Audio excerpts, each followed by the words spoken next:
Where are we? Where? I got lost.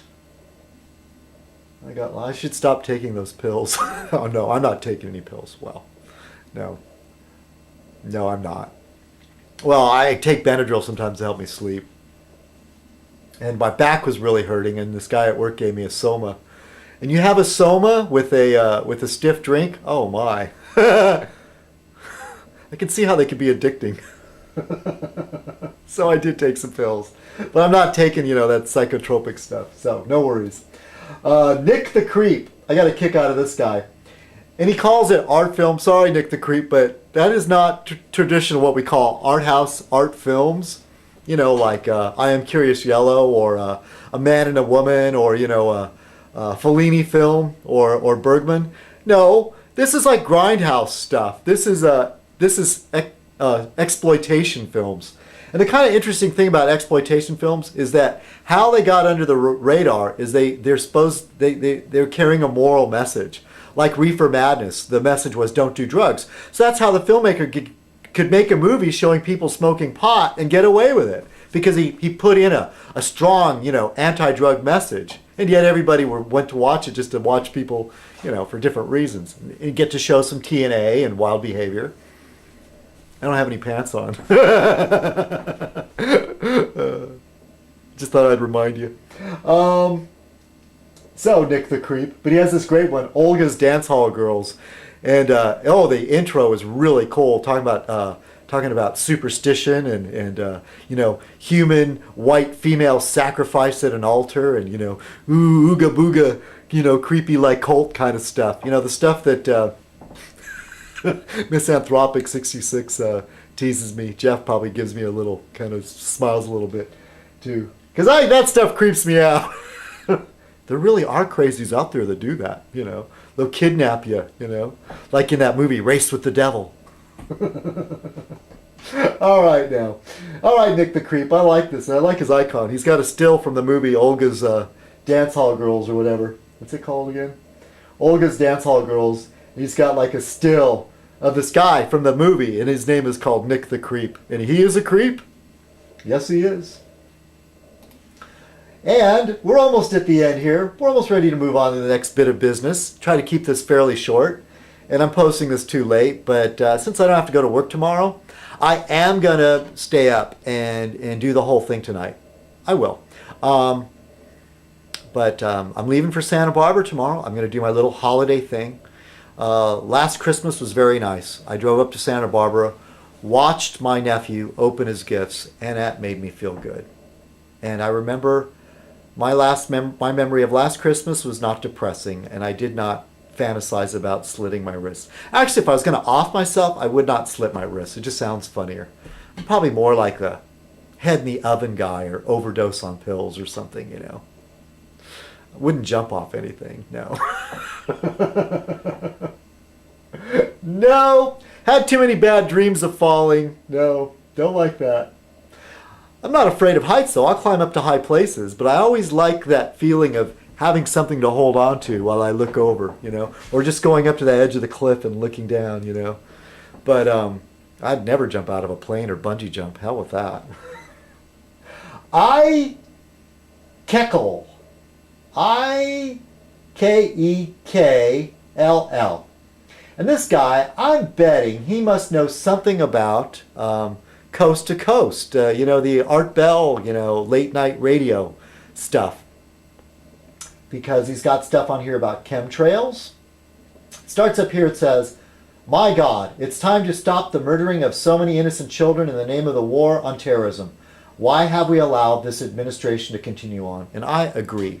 I agree wholeheartedly. Yes. Yes. I want to say more right now, but I'll just babble. But he goes on here. He's got stuff about chemtrails from planes, pathogens, words that I can't pronounce here, human white blood cells, DNA, Tesla technology. And there's a lot of this kind of stuff might be considered fringe science. And Oh, I like this. September 11th, 2001. This is the bottom of his profile thing. Created a war machine like none this planet has ever seen. September 11, 2001, created a war machine like none this planet has ever seen. The United States military, under Dick Cheney, the commander-in-chief, was ordered to stand down so that the crime of all time could be carried out against its own American citizens.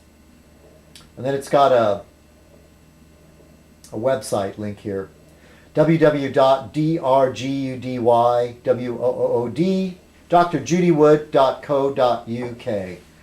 And yeah, I'm keeping an open mind to that stuff. Conspiracy theory about 9/11. I mean, I haven't completely dismissed it. No, I haven't really. But, as I said in my Zeitgeist video, the bottom line of that is I think Cheney and Bush are too incompetent to really pull it off. That's how I reassure myself. And Krista 140. Welcome, Krista 140. Krista, or Chris, is my neighbor. She doesn't live in my apartment, my little row of cottages. If I've ever explained this to you, if you watched any of those old noir films, or even like The Big Lebowski, that sort of Los Angeles, but this isn't San Diego, LA kind of thing, where you have individual apartments, little small cottages, and they're kind of in a row. There's like a center kind of courtyard, and they're off on the side, kind of symmetrical. That's kind of what I live in. But outside our little complex, across the street, Chris is my neighbor. And my cat Buster was born under her house, and he sort of started venturing over across the street. And while my cat Wanda was dying, Buster had come over to finish her leftovers. And he was such a polite young man. He would wait till the ailing, dying Wanda was finished with her food, and he would finish up her leftovers. And so when I had to have Wanda put down, Buster took her place. He's a great cat. He refuses to come inside, though. And while I'm gone, for a short little, trip, I can't afford to go anywhere far away, but I'm going to drive to Santa Barbara, and she'll come over and feed Buster for me. She's such a nice lady. Here's to you, Chris. Cheers. And I've been thanking my subscribers, for 20 minutes? Oh yeah, I sure know how to stretch this out, don't I? And last but not least, the Squig Monster, who was kind of a surprise. He just subbed to me today. I watched one of his videos because Jeff told me about it. I watched the video called 5 Pound Stick of Sausage. And he's a comedian.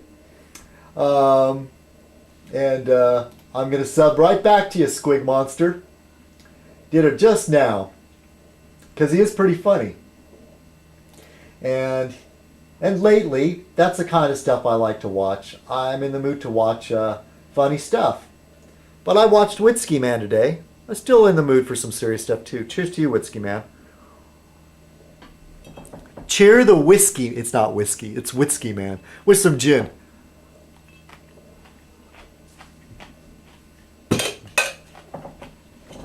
I may have to mix up another drink real quick.